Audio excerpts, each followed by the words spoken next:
Okay. All right, well, thank you, everyone. Thank you for being here. I love having this in between me and I need this in between me and my students when I hand back papers. They're usually quite polite about it, actually. Thank you for being here. This is the 80th anniversary of Hiroshima and Nagasaki, and I'll start with a personal story of how I got interested in this topic. When I was growing up in Baltimore, it was the early 80s, and every night on the news there was something about fear of nuclear war and Cold War. And I remember asking my mother, it's probably about 1983, I asked her, Mom, it was probably about 6, Mom, would the Russians bomb Baltimore? I guess I was scared. And she said, oh, no, honey, they wouldn't bomb Baltimore. And I was relieved. And then she said, but they would bomb Washington and we'd get killed from the radiation. So I guess I was just destined to study this topic. But it's been 80 years. I was just thinking that 1945, the bomb used for the first time, 80 years before that was the end of the Civil War. It was almost, just a few months after Appomattox. And that's just insane to me, the distance between then and now. I mean, I study this, so it's very real to me, but of course the people involved in this, it would have been the same distance back to the Civil War. And I just, the technology that has been achieved. They did all this without a smartphone, right? That's sort of something I keep reminding myself. But I do want to explain that, so much attention is paid to the Manhattan Project and the making of the atomic bomb and the use of it.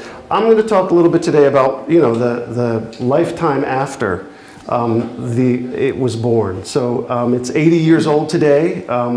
It's about the age of my parents, I suppose.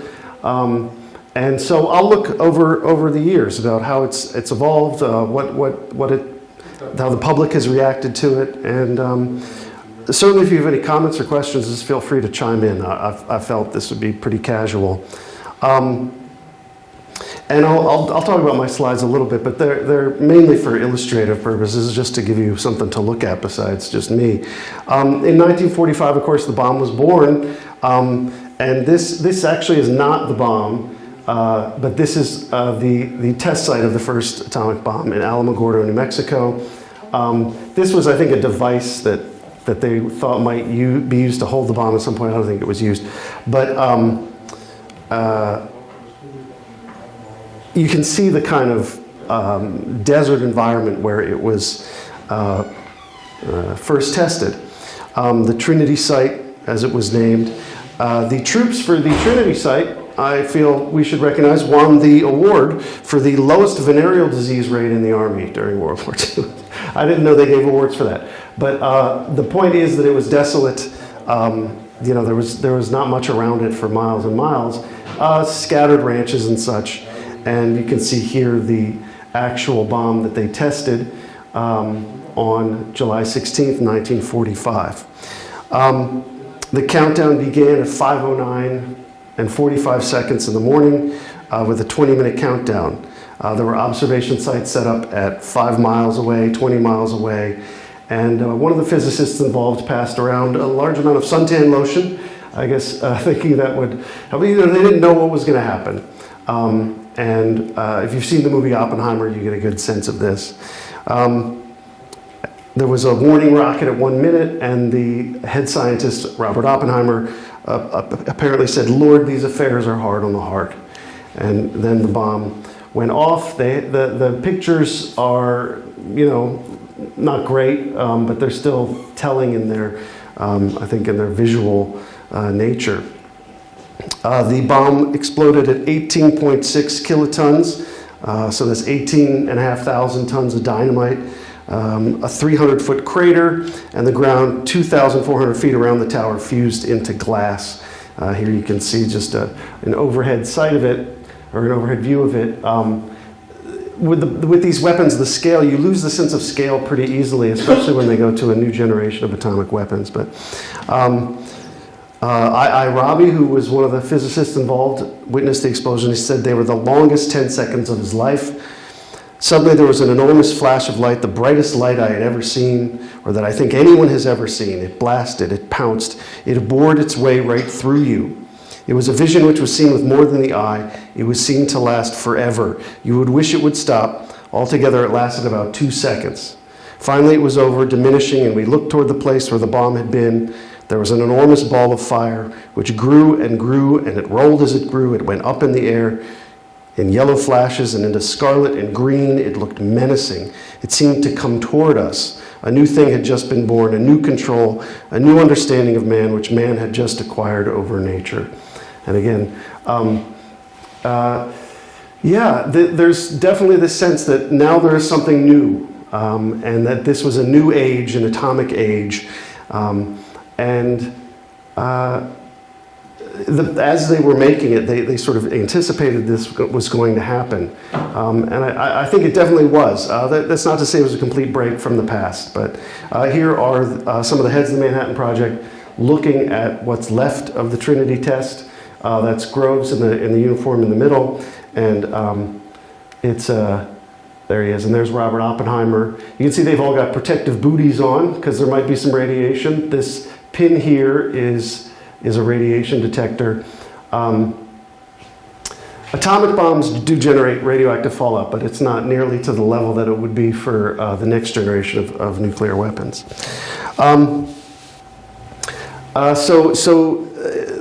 Less than a month later, the bomb is used on Japan. First on Hiroshima at 8:16 in the morning. No clouds, no wind, 80% humidity, and people walking and bicycling to work, streetcars packed, soldiers exercising, schoolgirls cleaning the streets in case of attack. And an air raid siren alerted the people to the approach of the Enola Gay, but there were only 3 planes, and so as you probably know, no one really worried too much. And then the bomb exploded about 2,000 feet above Shima Hospital, missing the aiming point of Aoi Bridge by just 500 feet. The bomb that exploded over Hiroshima was a smaller yield than the test bomb at Trinity. That wasn't by design, but it was just not a complete explosion. Still 12,500 tons of TNT equivalent, burning 5,400 degrees Fahrenheit at ground zero. There were 76,000 buildings in Hiroshima at that time. 70,000 of them were destroyed instantly. 18 emergency hospitals, 32 emergency clinics were destroyed, and 90% of all medical personnel. So the death toll was pretty high, 75,000 instantly, 140,000 by the end of 1945. Because radiation is absorbed into tissue, it kills more slowly, and by 1950 there was an estimate of 200,000 people dead, a 50% fatality rate. Some people compare it to the firebombing of Tokyo, which killed about 100,000 out of 1 million people. So that's a fatality rate of 10%. So this one bomb can kill half of the city's population. And so it was a change, right? A lot of people like to say, well, you know, I mean, you can, if you look at pictures of the Civil War, you could destroy a city, right? It was possible, but with the sort of less effort of atomic weapons, it certainly changed things for everyone. August 9, the bomb is used on Nagasaki. That bomb exploded at 11:02 a.m., 1,600 feet above the ground, 22 kilotons. So a much more powerful bomb, but it actually killed fewer people because of the geography of Nagasaki. 40,000 dead instantly, 70,000 dead by the end of 1945, and 140,000 is the estimate of over time. If you wanted to, you could maybe make an estimate that people are still to some extent dying. These radioactivity causes birth defects, and they can get passed on. But the point is that so many of us are affected by the atomic bomb, and of course there's different categories: people who survived it, who witnessed it.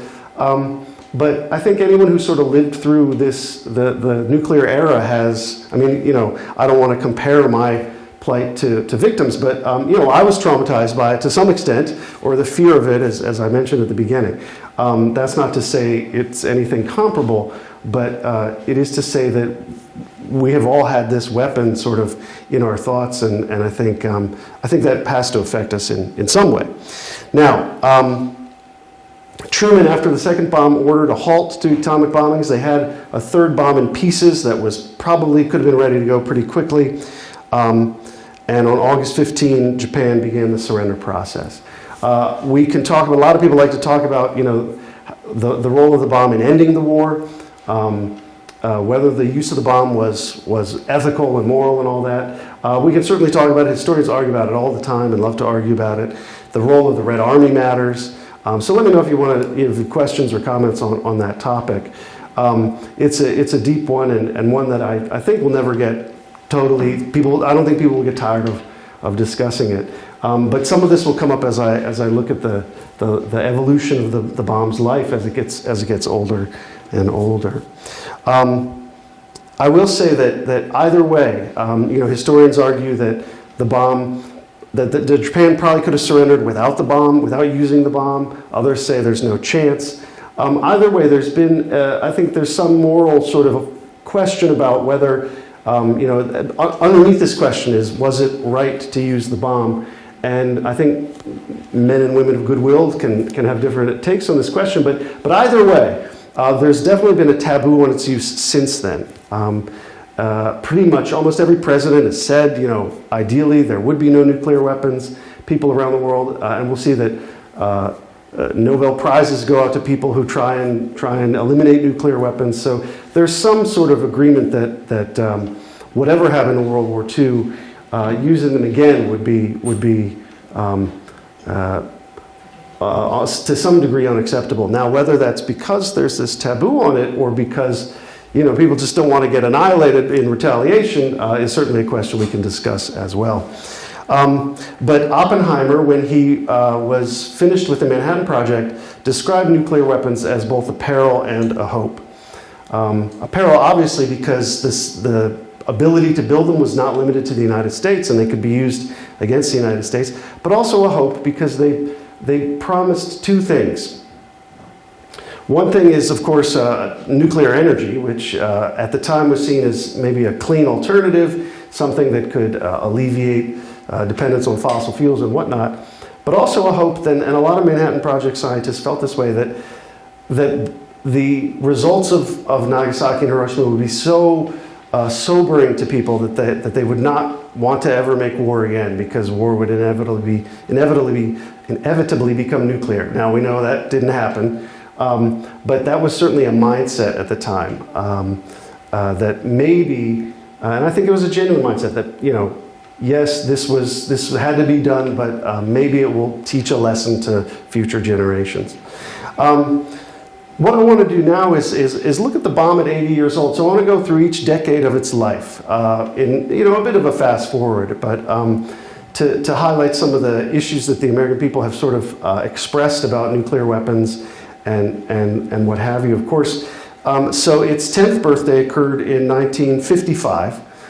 So between 1946 and 1955, there was, of course, a tremendous amount of evolution in nuclear weapons. And I've just put a date up for these photos. I hope you can see it, just to give you a sense of well, we'll see how things change and what happens. By 1946, at first, interestingly, the very first reactions to the atomic bomb were a bit trepidatious, a bit amount of fear. By the time Japan surrendered, the American public became more comfortable with the idea of the atomic bomb. But when it wasn't clear that it had that the war had ended, there was some hesitation. And this kind of unease goes away after the war ends, but then it starts to come back a little bit over time. At any rate, it was certainly something that everyone had heard of. By 1946, one poll that was done found that 98% of adults knew what the atomic bomb was. I mean, I don't know if there's anything that 98% of the country would have heard of. You know, I mean, there's some exceptions, but that's a pretty It's a pretty big number. In September of 1945, a Gallup poll found 69% of respondents said that the atomic bomb was a good thing, quote. 17% decided it was a bad thing, and 14% had no opinion. Those numbers start to creep up in the years after World War II. By 1946, in response to the question, how worried are you about the atomic bomb? 25% of respondents were greatly worried. 65% were not worried. So the numbers are still lean to the side of not worried, but these numbers are going up, right? Because 17% said it was a bad thing earlier, now 25% seem to be worried about it. 80% of respondents in 1946 thought that other nations already had the ability to make atomic bombs, which was not the case. Almost half of respondents said that another world war would be likely in 25 years, and 64% saw a real danger that atomic bombs would be used against the United States. One person who was interviewed for a study said, I know the bomb can wipe out cities, but I let the government worry about it. So again, I don't mean to indicate that most people were concerned, but that the numbers are rising. By 1947, only 55% of respondents considered the atomic bomb a good thing, and 38% considered it a bad thing. So there is ambivalence. Now, what do we make of these polls? I guess one thing I found when I was studying was that I was surprised at to this extent of an ambivalence about the weapon. I thought for sure Americans would celebrate it right away as the winning weapon, and that happened. But as Americans are, maybe all humans, the focus turned to the future and what the future held for warfare and geopolitics. I want to talk too. I want to over this talk remind you of the American public's view of the weapon in terms of popular culture. One thing we see is this ambivalence about nuclear weapons expressed in songs. Country music was the first genre to really take on the atomic bomb, and it usually had was used as sort of a metaphor or in comparison with God's might. There was a song by Fred Kirby, a country musician, Fred Kirby, called Atomic Power. That was a relatively big hit for the time. And the point of this song was that the destruction of Hiroshima and Nagasaki were actually not a big deal compared to the power of a vengeful God. A line from the song says, "We will not know the minute and we will not know the hour. Are you ready for that great atomic power?" And so sort of comparing it to Armageddon, but not wanting to say that it was more powerful than Armageddon or God. Public opinion really changes about the atomic bomb in 1947 with the publication of John Hersey's short book, Hiroshima, originally published in The New Yorker. And this was the first book to cover the aftermath of the bomb, the first effort that wasn't censored. The government censored photography and other things in 1946 and 47.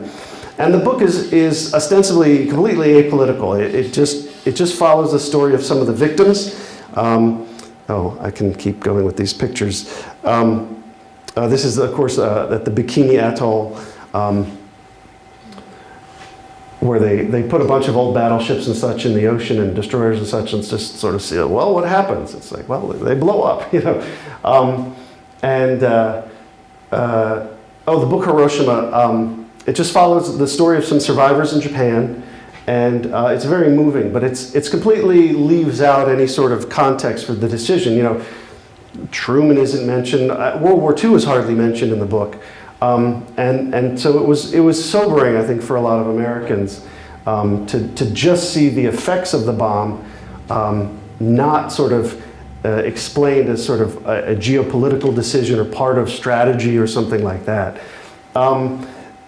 As time has gone on, we've learned a bit about the book follows a certain. It's clear he found the survivors through certain church groups, and some of the survivors that he looks at, one of them is even German. You know, they aren't necessarily totally representative samples of the public, but when he wrote about who he could, I guess, and who he knew. So it was it was sobering. But as I said, over time, people like to bring in more context and look at the decision in the context of World War II and so on. I thought I had a, might be later. Oh yeah, because I'm going in order. 1949 is pretty soon after the Soviet atomic bomb. The Soviet Union creates an atomic bomb. This is a picture from the 1990s. The Soviets weren't so forthcoming with sharing photos of their atomic weapons, at least when they tested them. But in Kazakhstan, the Soviet atomic bomb was built. They tested some of them in Siberia, but then usually mostly in Kazakhstan. So August 29, 1949, it's just 4 years, almost exactly 4 years after the United States uses its atomic bombs, the Soviet Union has one. One witness to the Soviet explosion said that the white fireball engulfed the tower. Expanding rapidly, changing color, it rushed upwards. The blast wave at the base, sweeping in its path structures, stone houses, machines. It rolled like a billow from the center, mixing up stones, logs of wood, pieces of metal, and dust into one chaotic mass. It should sound like Robbie's reaction earlier to the American bomb. The fireball, rising and revolving, turned orange, red, then dark streaks appeared. Streams of dust, fragments of brick and board were drawn in after it, as into a funnel. Overtaking the firestorm, the shock wave, hitting the upper layers of the atmosphere, passed through several layers of inversion. There, as in a cloud chamber, the condensation of water vapor began. A strong wind weakened the sound, and it reached us like the roar of an avalanche. This is Kazakhstan, where they tested most of their nuclear weapons. According to one historian, the head of the security head of the Soviet atomic bomb project, Lavrentiy Beria, when it exploded, he hugged the head scientist of the Soviet bomb project, Igor Kurchatov, and the first thing he shouted was, "Did it look like the American one?" And this is because they were trying to mimic the American one exactly, and he felt that if it didn't look exactly like the U.S. one, Joseph Stalin was going to punish him, which may have been pretty accurate, actually. The United States referred to the Soviet bomb as Joe 1. The Soviets called it the first lightning bomb. It exploded at about 20 kilotons and was pretty similar to the American one when all things are considered. All right, 1950, atomic spies arrested in the United States. This is Klaus Fuchs. He was not an American, but he was German and then British and had supplied the Soviet Union with a lot of information from Los Alamos, a lot of it useful. And so again, that was one reason why Beria was wondering if the bomb would look like the American one. And then later in 1950, they catch actual American citizens who had been atomic spies. This is David Greenglass. He was a low-level engineer. His information that he gave to the Soviet Union wasn't particularly useful. It wasn't particularly good. He didn't quite understand the overall concepts. But after all, he was trying to give the Soviet Union the secret. To avoid a painful sentence, he supplied information on his brother-in-law and sister, Julius and Ethel, you see right there. Julius had run a spy ring during the war, and to get a lighter sentence, David Greenglass told the FBI all they wanted to know about him, and in fact, he made up a good amount of information too to enhance his sentence reduction. They were both killed in 1953, executed. Ethel, it's pretty clear, probably wasn't involved in the spy ring. Greenglass only said she typed up notes for it when the FBI asked him, for like the fourth or fifth time, do you have anything we can use as leverage against them? And later in 2008, he actually admitted that he made that up about her. So a brother sending his sister to the electric chair. This is the Red Scare, right? This is the Cold War and what people were sort of reduced to. Julius Rosenberg, there's no question he was guilty of spying. Ethel Rosenberg might have known, but she didn't take part. I don't know what the punishment is for knowing and not taking part. But back to pop culture, 1951. This is the movie The Day the Earth Stood Still. Some of you maybe remember. And like a lot of these nuclear movies, it doesn't actually mention nuclear weapons, but Klaatu, the alien, has this weapon this sort of robot-looking weapon that can destroy anything. So it's clearly a nuclear weapon. And at the end of the movie, he leaves them on Earth to see if humans can get along. The point is that in these movies and films and everything, people wondered, will humans be able to avoid blowing themselves up? That was one theme you see in pop culture. It's an open question, but people take it very seriously. Will they destroy themselves? A mainstream fear of nuclear weapons. Because the Soviet Union got the atomic bomb in 1950, Harry Truman approves a crash program for a thermonuclear weapon. And if anyone wants to know how these weapons work, I'm happy to tell you, but there's some science involved. But the point is that the thermonuclear weapon is just a much more massive nuclear weapon. Instead of splitting an atom, it fuses atoms together, and in doing so releases a tremendous amount of energy. To give you a sense of scale, an atomic bomb is actually used as a match to light a thermonuclear explosion, right? That's how puny a nuclear weapon, an atomic weapon is to a nuclear weapon. And the United States felt compelled to build this weapon because not only the Soviet atomic bomb, but China, the civil war in China ends in 1949 with communists led by Mao Zedong taking over. So it feels, that these communists are going to try and take over the world. They would have liked to if you had let them. Turns out, though, China and Soviet Union just hated each other's guts, and they never really quite got along. In the late 60s, early 70s, they started shooting at each other even. But there was, this sort of reasonable assumption. Something like a fifth of the world was now under communism after China and the Soviet Union were both communist, and this was seen as a precaution that the United States had to take. And you can't even get a sense of scale from it. I mean, these are almost like abstract works of art. These are pictures taken of early atomic tests in the South Pacific, and you can't, you're miles away. I mean, you can't even see the ground or anything like that. Atomic weapons were measured in kilotons, right? 1,000 tons of TNT, and atomic bombs are measured in megatons, right? Millions of tons of TNT. So it's an exponential increase in weaponry. One witness to the first U.S. thermonuclear test simply said, "You would swear that the whole world was on fire." And the United States has its atomic bomb, a weaponized thermonuclear bomb, ready in 1954. The Soviet Union not far behind in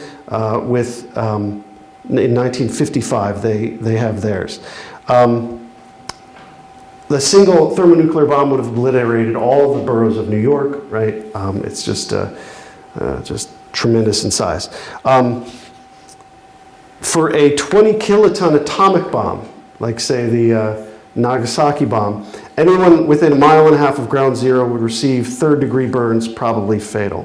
For a 1 megaton thermonuclear bomb, it's anyone within 7 miles of ground zero is pretty much burned to death. First-degree burns from a thermonuclear weapon, people more than 10 miles away can still receive first-degree burns. The blast winds measured at the detonation are equivalent to the fastest typhoons. And of course, they release new forms of radioactivity. The test, as I said, on November 1st, 1952, the United States tests a device. They can explode it, but it was the size of a building. It wasn't a deliverable weapon. That comes, as I said, in 1954. And here's some images from those. Around this time, Great Britain also makes its first atomic bomb, not necessarily because they felt threatened, but because they felt that as a great power, they had to have one. They were part of NATO, and the United States was obligated to protect Britain with its nuclear weapons, but Britain wants one, to feel important. That came in October 1952. As I said, the Soviet thermonuclear weapon or hydrogen bomb, they achieved that November 23rd, 1955. It was only a few megatons, but it was a more of an original device than their atomic bomb had been. They received much less data from spies on the thermonuclear weapon, although Klaus Fuchs had given them some. 1954, also the year, the screen debut of a giant monster called Godzilla. This was a Japanese film, and in this film they're very upfront that Godzilla has been released from too many H-bomb tests. They've sort of shattered the ground and he emerges out of it and he just stomps all over Tokyo, right? And this is a very obvious metaphor that these thermonuclear weapons, right, and they're just destroying Japan. And Japan feels sort of that they're going to be victims of this again, maybe by accident this time, maybe not on purpose.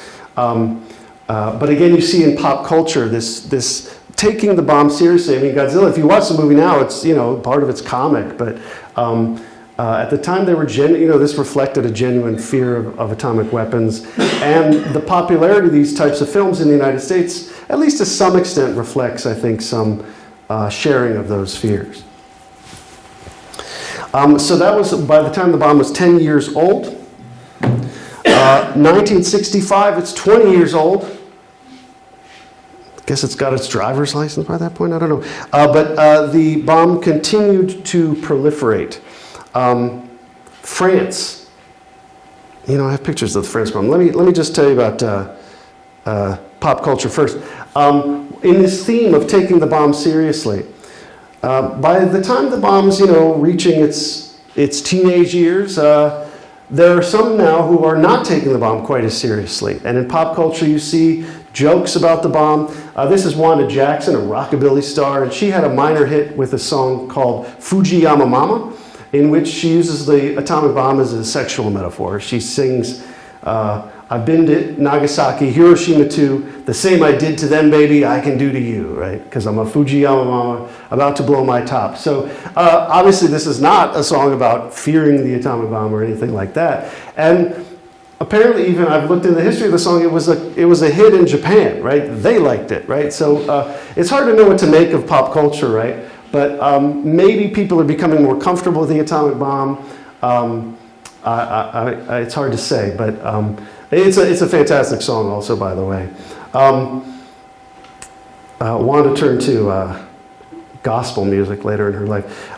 This is an atomic test, the hardtack test in 1958. But you also see the evolution of missiles and the obvious addition. It's not even much of an equation, right? Missile plus atomic bomb equals nuclear missile, right? Or a thermonuclear warhead. And they start to work on that in the 1960s. France achieves the bomb in 1960. So after the United States, Soviet Union, and Britain, France is the fourth country to achieve nuclear weapons. And Charles de Gaulle, the leader of France, certainly he had visions of French greatness too, but France never sort of felt the United States was as close a NATO ally as it could be. And so he wanted France to have its own force, its own nuclear forces, so that they wouldn't have to depend on the United States during the Cold War. They achieved that in 1960 with a 70 kiloton plus plutonium bomb. That's pretty big. And they developed their own thermonuclear weapon in 1968.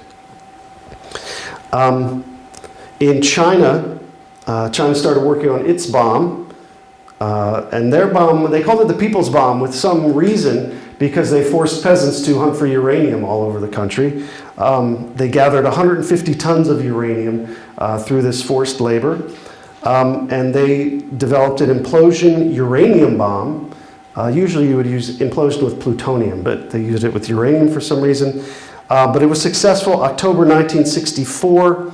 Then they had a thermonuclear weapon by 1967. And by the year 2000, they had 450 warheads. China is, even today, probably still the most active in building nuclear weapons. There's others too, but China probably is the most active development program. As I mentioned, missiles because of the Soviet launch of Sputnik, right, the first artificial satellite. 1957, they launched the satellite, and the whole point is to show their impressive rocketry, and that if you have a nuclear warhead on a rocket and you just tilt it a little, it becomes a missile rather than a sort of spacecraft, right? And missiles can be fired from anywhere.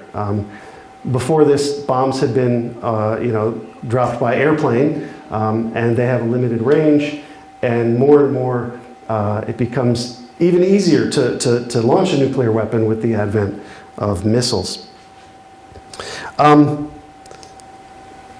mentioned Fujiyama Mama by Wanda Jackson, but the seriousness of nuclear weapons was still shared by some. 1959, the movie On the Beach, which is about how nuclear war wipes out most of humanity. The survivors have to run to Australia or sail to Australia to try and hopefully avoid the radioactive cloud. And so again, you see this mix of one woman's country song, as a sexual metaphor, nuclear weapons, and then another very popular movie expressing a sort of earnest fear of these weapons. So mixed. It's still this ambivalence that was there from the earliest days of the atomic bomb.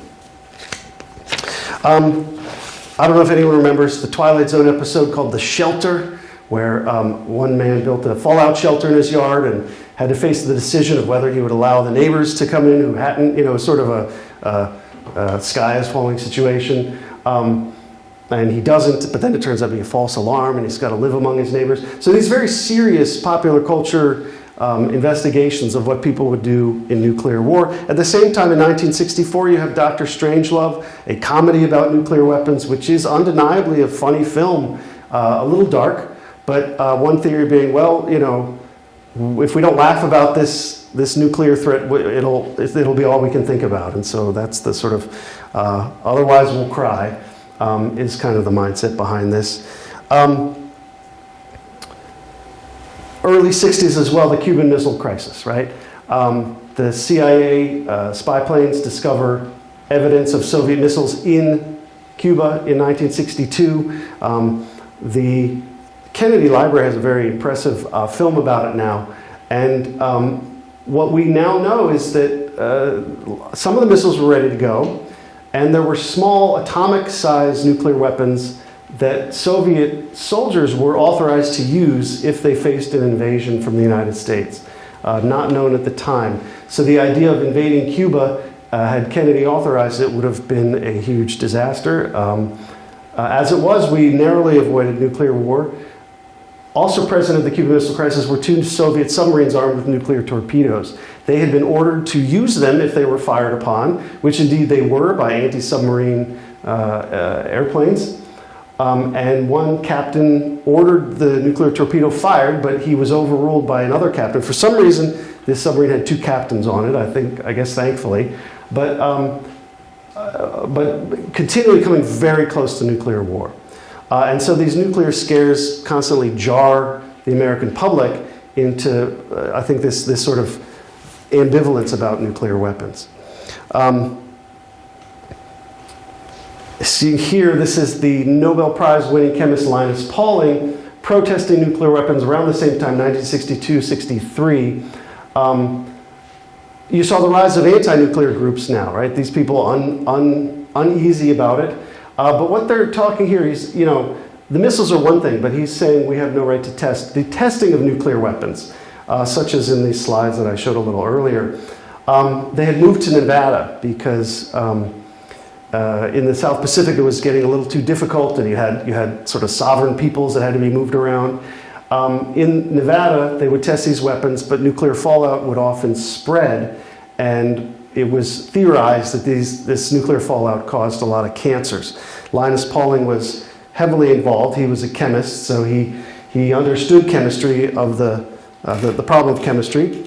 And just as one example, reporters would call him and ask him about nuclear fallout. Once in 1956, a reporter from Tonopah, Nevada called him about 7-year-old boy named Martin Bordoli. According to the reporter, Martin Bordoli in Twin Springs, Nevada, lived under clouds of radioactive fallout downwind from the testing site, and residents of his town developed sore eyes. Examined by Atomic Energy Commission doctors who said there was nothing to worry about, the Bordoli family had been troubled by these sore eyes, and in spring of 1956, Martin developed leukemia, passed away on October 24. And Pauling, of course, was like, well, I think there's definitely some connection. It's hard to prove connection when it's cancer because people living in the same place obviously can have very different reactions. But you see, this became the sort of concern. Women's Strike for Peace was a group of activist women who portray themselves as sort of mothers concerned about children, right? And so the testing campaign became a sort of crusade to protect children from nuclear fallout. And this was this was actually also inspired in Britain, where anti-nuclear groups started to protest nuclear weapons. Again, just reflecting this kind of ambivalence about the bomb, right?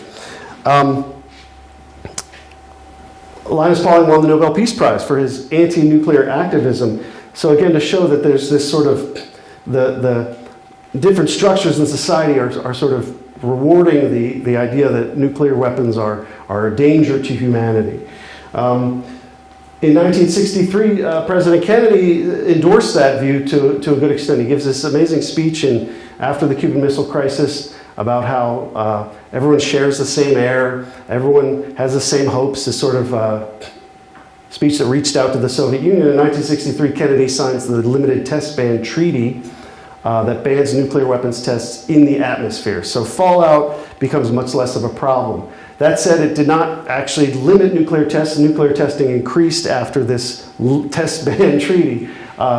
They just moved them underground, where you can, somebody figured out you can dig a big hole and test them underground, which is what happened. Let's see, this is a British, the slides are in chronological order. This is a British thermonuclear weapon. They didn't end up ultimately using the Blue Streak missile, which eventually was not, they didn't move it permanently into their arsenal, but they tested a lot. Here's scenes from China's first atomic test, again in 1964. The Soviet Union had initially helped China with its bomb, but pretty quickly withdrew its science advisors because of some spat over whatever these leftist countries argue about. But again, the back and forth between fear and ease over the bomb. This is Barry Maguire, a folk singer, who in 1965 had a hit with "Eve of Destruction," which was, he mentions a lot of things. He mentions civil rights, he mentions Red China at one point, but the whole idea of an eve of destruction seemed to talk about an atomic bomb or a nuclear weapon, and it hit #1. And again, what do you make of that? That's not to say that everybody agreed with it, but that certainly it was a popular sentiment at the time, and you can see the sort of rise of the hippie movement.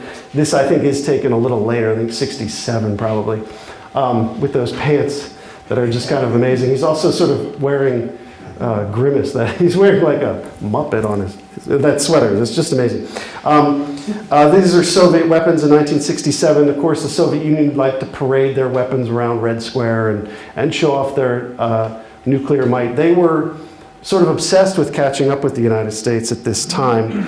But so during the second decade of atomic weapons, it's again the same story of ambivalence, of concern, of new leaps in nuclear weapons, but also attempts to restrain them. Those attempts to restrain them not usually terribly successful. Even though, again, every president, right, starting with Eisenhower, they start to say, we shouldn't. Eisenhower enters office, and a lot of presidents, right, it's Kennedy too, really pro-nuclear and saying, we're going to modernize our arsenals, we're going to rely heavily on nuclear weapons. By the end of their terms, they're signing test bans, or they're talking about how nuclear weapons are not the way to go, right? And this pattern just is there, and it seems to stem, from sobering moments like the Cuban Missile Crisis, when Kennedy was the only one of this executive committee that didn't want to invade Cuba, which, as we know now, would have resulted in a nuclear retaliation. So they get sort of alarmed by this massive power. It doesn't stem them from waging foreign policy or waging war, but there seems to be something different to them about nuclear weapons. By 1975, the bomb turns 30. The 10 years since its 20th birthday saw again proliferation. Now to the country of Israel, which had been thinking about nuclear weapons since the 1940s. These are just some more nuclear missiles from the 1960s. The French would test their nuclear weapons in like the most fragile environment. I mean, they tested nuclear weapons by the Great Barrier Reef. You know, they just, and then also in the Sahara Desert, they have these, I mean, it's almost become sort of abstract art, as I said. These are French tests. This one from 1970. So Israel had been working on nuclear weapons since the late 1940s, getting help from Britain, getting help from France. Kennedy wanted them not to have a nuclear program, to sort of feel protected by the United States and not to antagonize their Middle Eastern neighbors. But after the Six-Day War in 1967, Israel felt compelled to go further with their nuclear program. We don't know when exactly Israel developed its nuclear weapons, but by 1970, in 1970, a New York Times reporter revealed the existence of its nuclear weapons. This is the Dimona facility in Israel where they build their nuclear weapons. Also, in the 1970s, 1974, the nation of India develops or at least conducts a nuclear explosion. Now it was a very small explosion, 4 to 6 kilotons, which is, I mean, a lot by itself, but for a nuclear weapon that's very small. And when it was detected, they said this was, right, they're the nation of Gandhi, how can they have nuclear weapons? They said this was a peaceful atomic explosion meant to see if they could build nuclear reactors. And the world kind of doesn't know how to respond to that. In 1968, many of the world powers had signed the Nuclear Non-Proliferation Treaty, vowing that they would not help other countries build nuclear weapons. India did not sign that.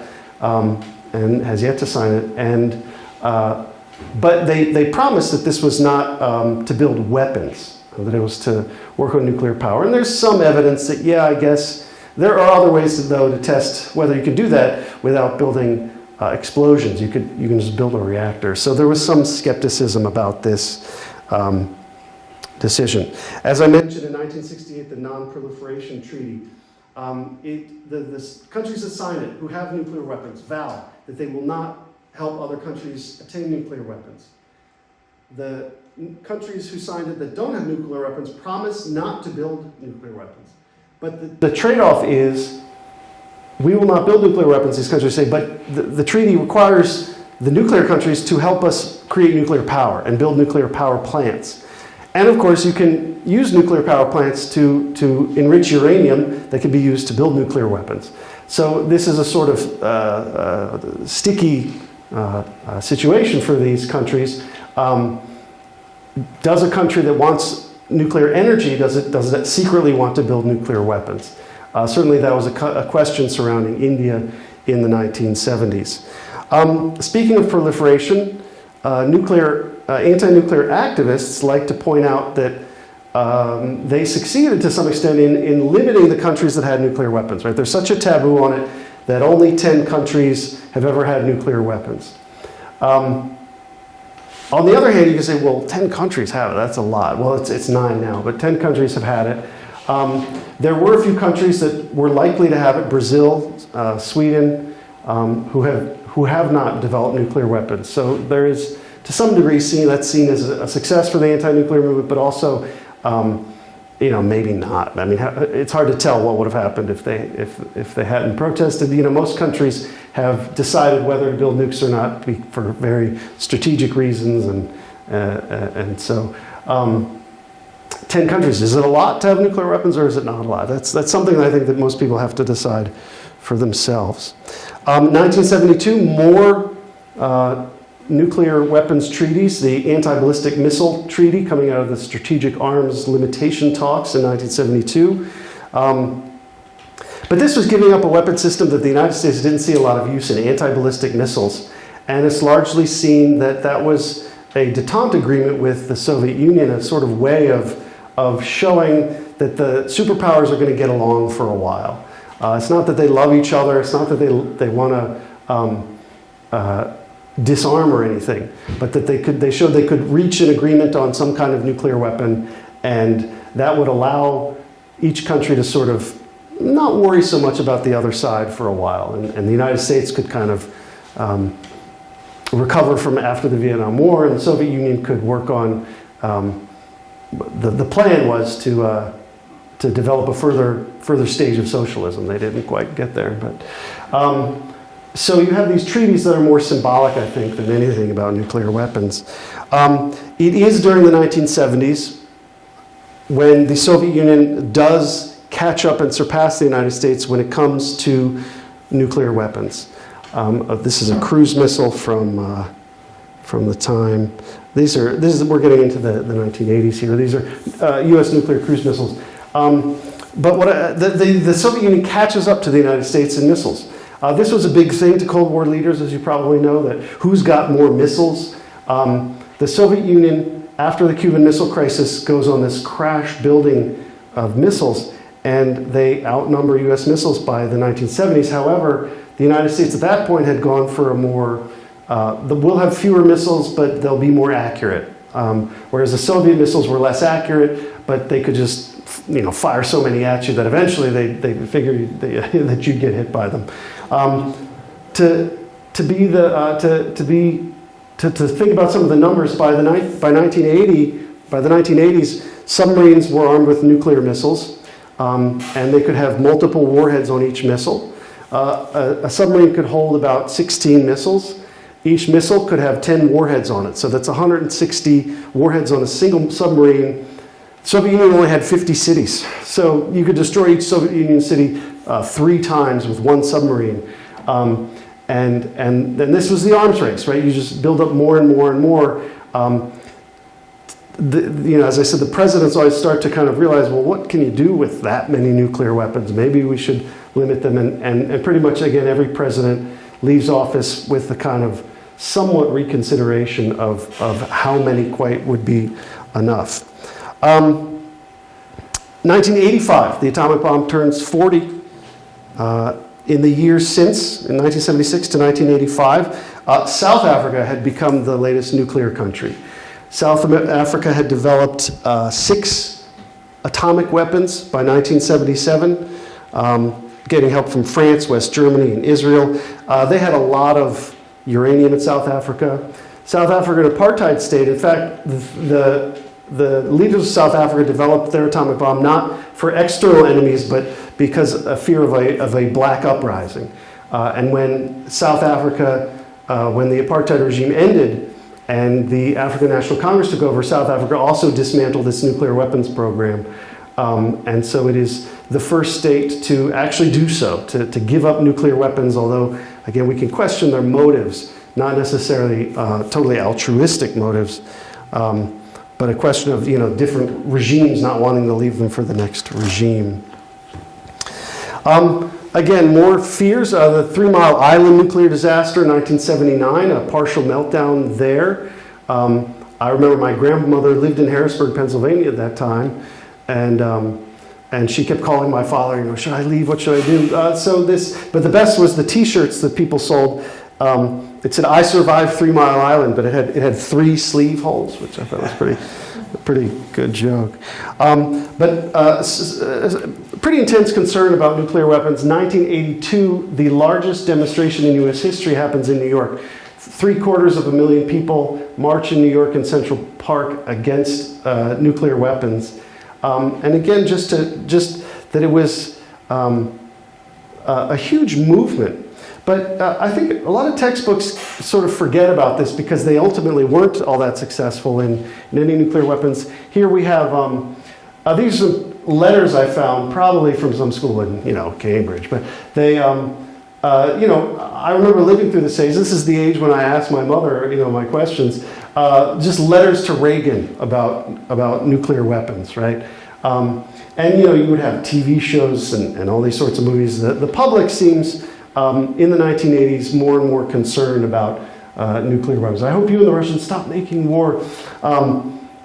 It was 1983 was the first year where there weren't nuclear weapons disarmament talks between the U.S. and the Soviet Union. Of course, as Reagan quipped to his credit, the Soviet leaders kept dying on him, so it was hard to get negotiations going. 1983 is known as the Year of the Missile. The United States deployed new intermediate-range missiles to Europe, as did the Soviet Union. And it seemed as though things were taking a big step backwards since Nixon and Brezhnev had signed the anti-ballistic missile treaty. To some extent that's a mistake because the treaties were kind of symbolic and neither side had stopped making nuclear weapons. Carter, in fact, had ordered the deployment of these intermediate missiles to Europe, but he was out of office and Reagan approved the move. And so some of this was just in a long tradition of nuclear buildups. It wasn't necessarily the severe break that it was seen as, but nevertheless, it seemed alarming. It seemed alarming especially to Europe. This, I think, is a French tank armed with a nuclear missile. This is in Britain. The Europeans were seeing themselves as we're going to be the site of a nuclear war, and we don't want to be, so you have a tremendous amount of opposition here. And Reagan faced a real dilemma in his first term about nuclear weapons. It did seem the public saw them as pretty unpopular, and he has to run for re-election, and he has some fear that it might affect his candidacy in 1984. So he announces, right, this is when he starts to talk about, he has his reconsideration that nuclear war should never be fought. Earlier in his term, he was making jokes about it and talking about how the Soviet Union would be destroyed. He reconsiders and he comes up with the Strategic Defense Initiative, which you probably remember, the idea that satellites in space would shoot missiles out of the sky. At one point, they might be nuclear-powered lasers, but then they went with X-rays. And it's not easy to shoot a missile out of the sky, especially if you don't know when it's launched and where it's going. But this was, a lot of people disliked this, a lot of those protesters that we looked at, but also this was his vision of we will have a shield, not a sword, is how they talked about it at the time. A defense against nuclear weapons. It was his effort to appear less aggressive in nuclear weapons, and the science behind it never quite worked, but the Soviet Union certainly thought it was real and that it would work, and they worried, and it encouraged them to also approach Reagan about nuclear disarmament talks, which eventually made some headway. 1983, the TV movie The Day After was aired. Something like 30 million people watched it. I mean, it was like that would never happen today, that so many people watching the same show at the same time. The Day After showed the effects of a nuclear war in Kansas and in other places, and all the reports were that it was terrifying to a lot of people. And this was some of the pressure that was put on Reagan. The White House actually made an active campaign to criticize the movie, or to have people sort of write editorials about how the movie wasn't necessarily accurate. But Reagan pivots, and after his second term begins, he is talking much less about nuclear war and more about how to stop it. He meets with Gorbachev, as you know. He is wants to, he has these speeches that people love about farmers in the United States and a Moscow couple, Ivan and Svetlana, or somebody like that, and he just tries to put himself in the Soviet shoes. And again, like most presidents, by the end of his term is signing treaties to ban certain types of nuclear weapons by the end of the Cold War. Popular culture still very much anti-nuclear in the 1980s. This is the German group Nena, right? 99 Luftballons, which we've all heard. That was an anti-nuclear song, and it hit #2 on the American charts. Now, one thing you can say is, well, the public must have been against nuclear weapons. At the same time, hello, the song was in German, right? Did people know what it meant? What do we make of pop culture? If a song is anti-nuclear, what does it mean that it was popular? Now, they did release an English version a year later, but there were a good deal of Americans listening to this song, probably not knowing what it meant. Although there were videos, and this was MTV, so there was some knowledge. But pop and rock groups opposing war, not a terribly surprising development in pop culture. But if you look at music and movies in the 80s, nuclear weapons are just very prevalent. I just like this is a British protest, but the Mohawk there is just like prime 1980s. So being against nuclear weapons is like this sort of punk rock kind of thing. It's kind of, you know, it's sort of youthful. It's not the baby boom generation who had the Vietnam War protests, but it's, you know, a new generation that has something to sort of protest the idea of nuclear bombs. Here's the Soviets marching more of their bombs across Red Square. 1985, the International Physicians for the Prevention of Nuclear War won the Nobel Peace Prize. So again, another anti-nuclear group. The Nobel Prize Committee seems to reward anti-nuclear groups pretty often. It's seen as, you know, so it's making it a legitimate, it's legitimizing it, a respectable thing to do as their way of trying to prevent nuclear war, to put this taboo on it that should discourage leaders from using it. Again, I don't think that's necessarily the reason that they haven't been used, but we see this struggle in society of sort of the military and geopolitical necessity of deploying these weapons and deterring other countries, while publics often you know, protest them as unnecessary. And I think because the Cold War ended without a nuclear war, the question was never really answered. It's easy to say these weapons weren't necessary because they weren't used. It's easy to say that they were because, you know, we have no idea of what would have happened, right, of what happened. By 1995, the atomic bomb turns 50. It's getting a bit old and creaky, especially nuclear power plants. 1986 is the Chernobyl disaster. The meltdown where radioactivity spread to Scandinavia, even to Ireland. But let's see, and we have some of the nuclear weapons here. But also 1987, Reagan and Gorbachev signed the Intermediate Nuclear Forces Reduction Treaty, removing nuclear missiles from Europe, the first treaty to eliminate nuclear weapons that were actually already existing. One thing that historians argue is that after the Cold War ends in 91, that people, when the bomb appears in popular culture, it doesn't really mean as much. It's not a serious fear. That people after the Cold War aren't really afraid of nuclear weapons. If it's in a movie or a video game, it's because it looks cool, exploding, but that they're not. And I would question that. I mean, I teach students about the atomic bomb. Whether they're afraid of it or not is sort of an open question, how society feels. But undeniable, after the Cold War, many countries reduced their nuclear forces tremendously. These are some deactivation of nuclear missiles in Russia, or what was the Soviet Union.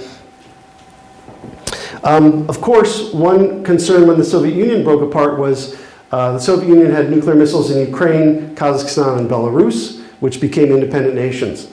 And the world, especially anti-nuclear activists, felt that the missiles should be returned to Russia because that would mean, if they weren't, that would mean 3 new nuclear powers, and they might not have the security to protect those nuclear weapons. And then when Russia invades Ukraine in 2022, you wonder how wise it was to take the missiles out of Ukraine, but it's sort of too late for that. But it seemed like a good idea at the time to let the Soviet Union, to let Russia guard these nuclear weapons. Also in 1995, another Peace Prize for an anti-nuclear activist, a man named Joseph Rotblat, who had worked on the Manhattan Project. He had actually quit the Manhattan Project when he learned that Germany had surrendered, because that's why he had built the bomb, to deter Hitler and not use against Japan. These are just more scenes of Soviet nuclear weapons at the end of the Cold War. Also in 1995, the Enola Gay exhibit at the Smithsonian, where the Enola Gay was supposed to be put on display with historians providing the sort of latest interpretations of the use of the atomic bomb and their views at the time, which was their views at the time. It reflected that the bomb probably wasn't necessary for Japan to surrender, which puts a sort of negative moral spin on it.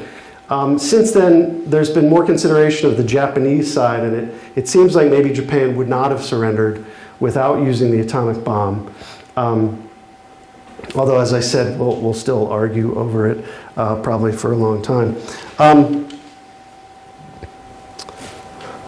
By 2005, you have more nuclear proliferation when the bomb enters its 60th year. In the years between 96 and 2005, Pakistan tests its first nuclear weapon in 2008.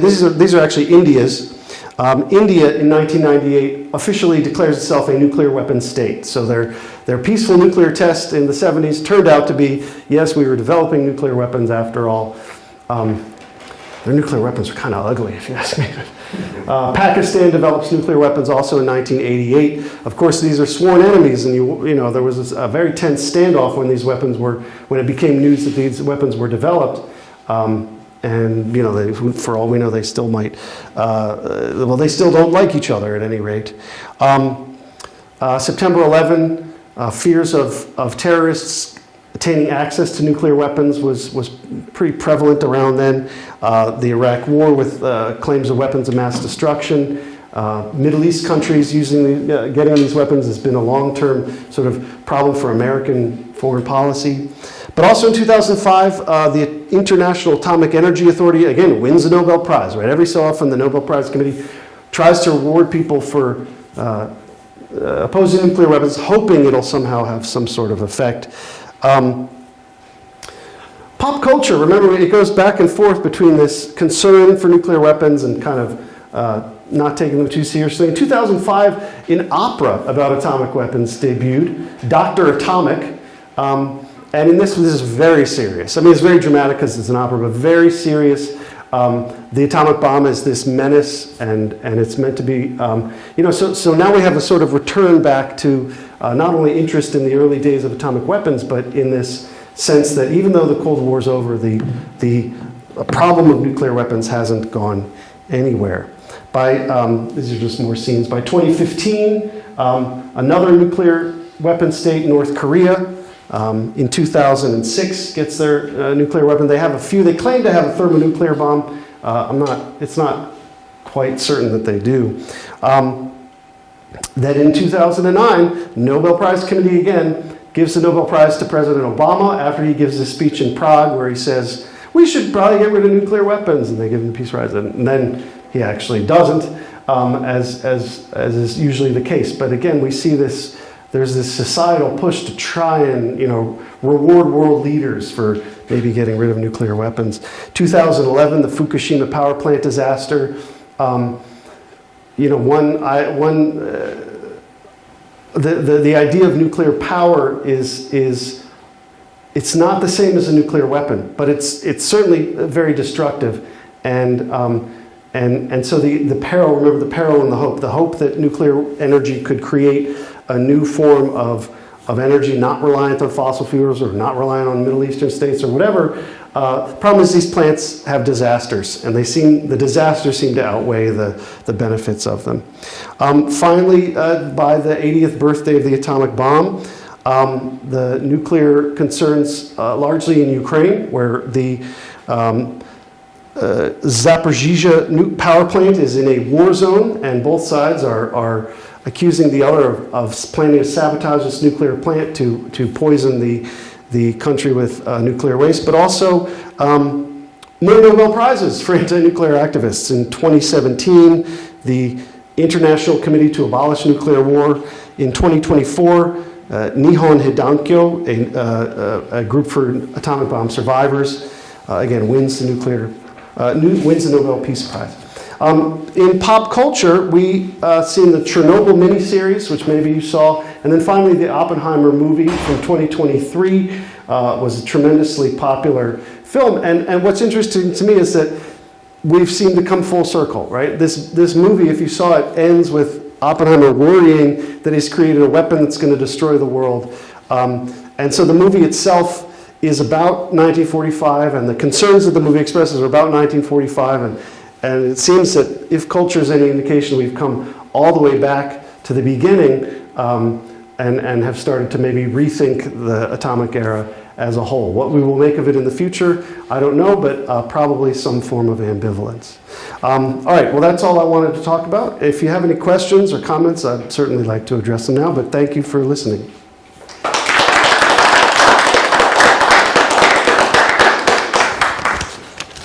Are there any estimates regarding if they did not drop the bomb, either bomb in Hiroshima or Nagasaki, Are there any estimates of how many American lives or Allied lives that would have saved? So it's a complex question. So they did not do estimates for for invading all of Japan and getting Japan to surrender.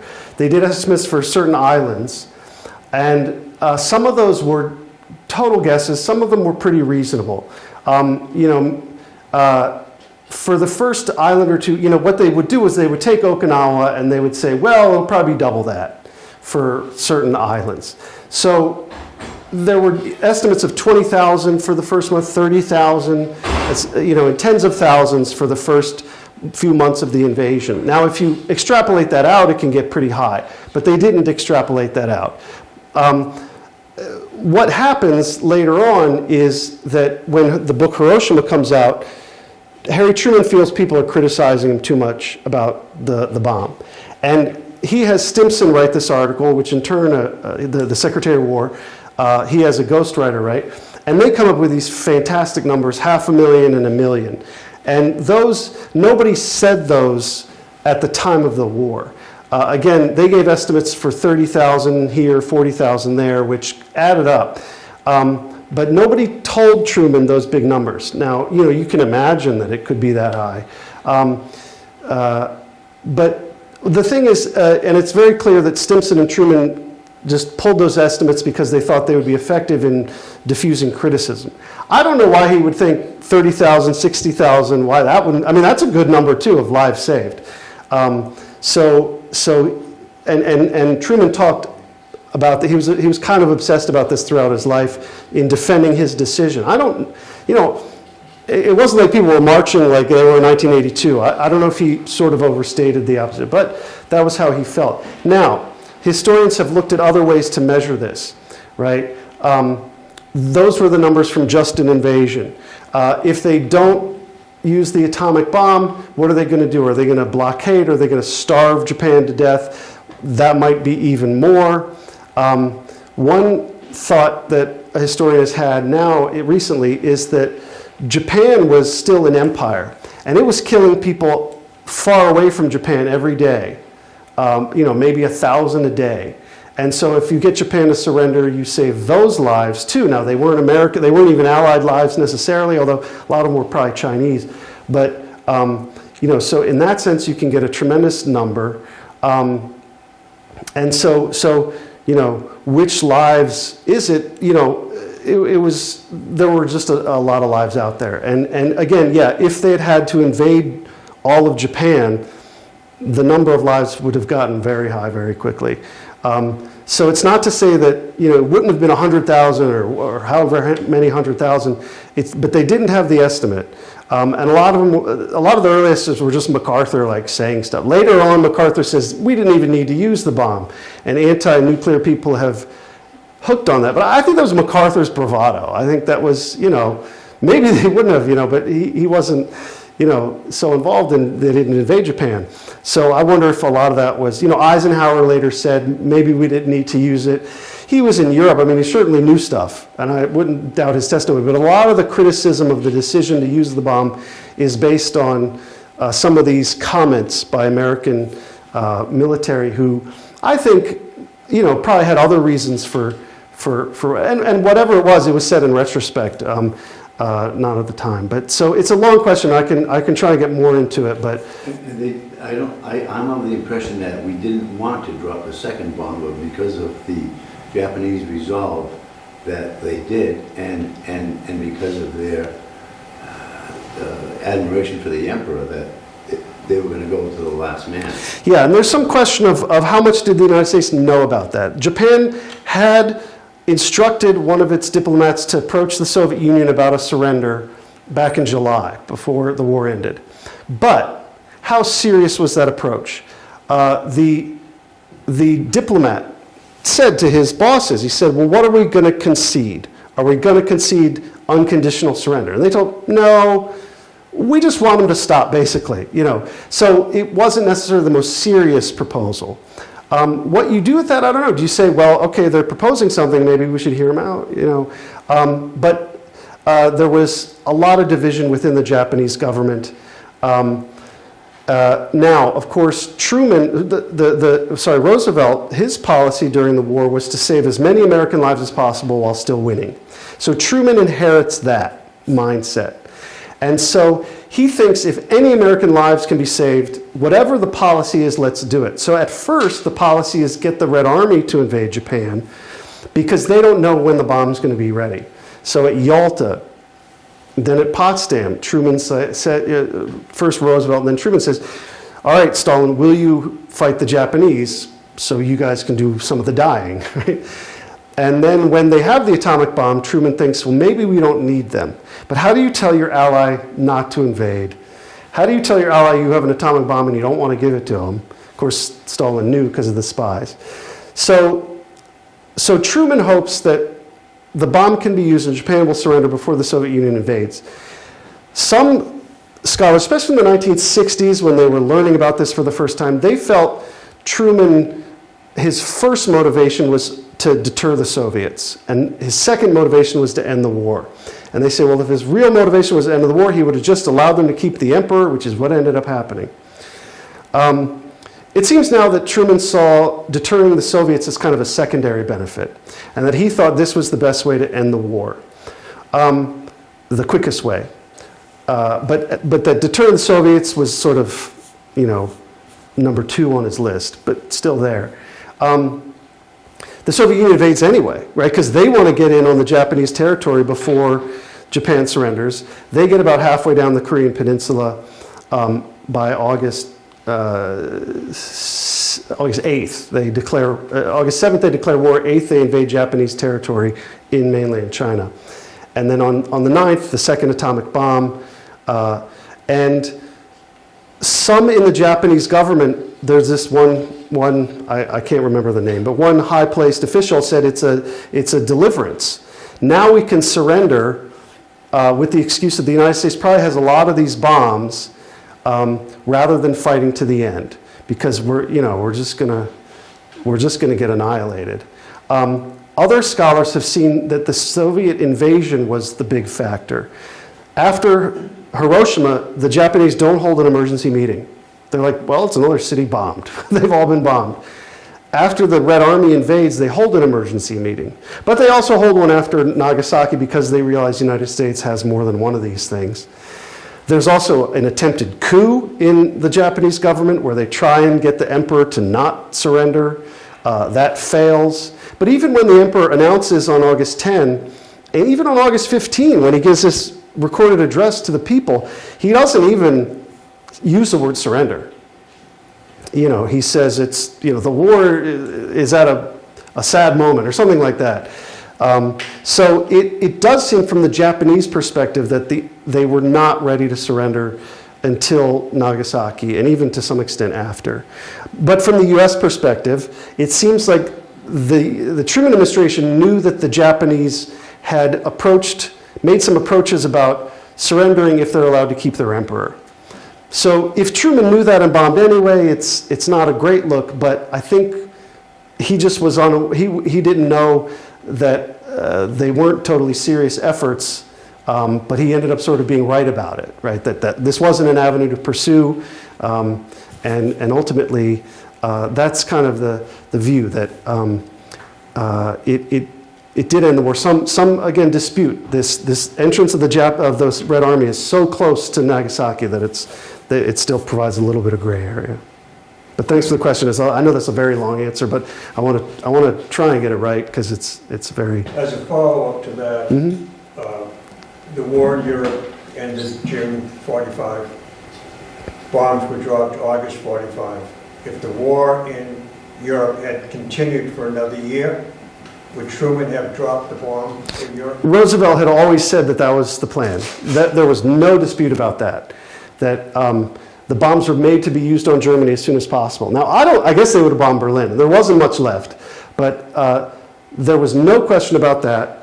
And the people building the bomb had no compulsion. They felt Hitler, of course, that's why most of them had joined the project. A lot of them were refugees from Nazi Germany, and they were all too ready to use it up, against Germany. When Germany surrendered, it was almost this blind spot. They hadn't even thought about Japan. I'm talking about the people making the bomb, not the leaders, but you know, they were like, what are we going to do? And then Leslie Groves Instant is like, we're going to keep going because we got to use it against Japan. And most of them were like, oh yeah. But no, Roosevelt had actually, I think, made orders that it was going to be used against Germany as soon as it was ready, whereas there wasn't anything, he hadn't said anything about Japan, and that was sort of left to Truman and Stimson and all the others. But yeah, the whole fear was that Hitler had a bomb, and so they thought they were racing Nazi Germany for a bomb for most of the war. Did he have a bomb? Did Hitler have a bomb? No, so he should have. He had great scientists, even though all these scientists fled to the United States. They had Werner Heisenberg as head of the bomb project. And Hitler wasn't as excited about the bomb as you would think. He thought the war would be over before it was ready. And they had these V weapons, which were pretty impressive for the time. And so Hitler didn't put as much resources into it as he could have. But Germany would have had the uranium. They also went with heavy water instead of graphite as a moderator. We can talk about that. But the U.S. was able to, or the Allies were able to sabotage the heavy water supply. And they did, to some extent, thwart the atomic bomb program in Germany. However, Heisenberg was captured by the Allies. And unbeknownst to him, they stashed him in a farmhouse in Britain where they recorded his conversations with this fellow atomic scientist, and he didn't know he was being recorded. And it's amazing. You can read the transcripts. They hear the news on the radio about Nagasaki or Hiroshima, Nagasaki, and they talk to each other. They say, do you think they really built it, or is this just fake? Did they really build it? And they're saying, well, and then they're saying, how are we going to explain the fact that we didn't build it? Because it's really embarrassing, because great scientists should have been able to build it. And they come up with this total lie, the German scientists, that, oh, we didn't build it on purpose. We slowed Hitler down, and we told him it couldn't be done, and we took our time doing things so that we wouldn't build one. And the American scientific community largely bought it, his excuse for the next sort of 10 years. But mainly, Hitler didn't support it, and the scientists didn't go enough into it in Germany.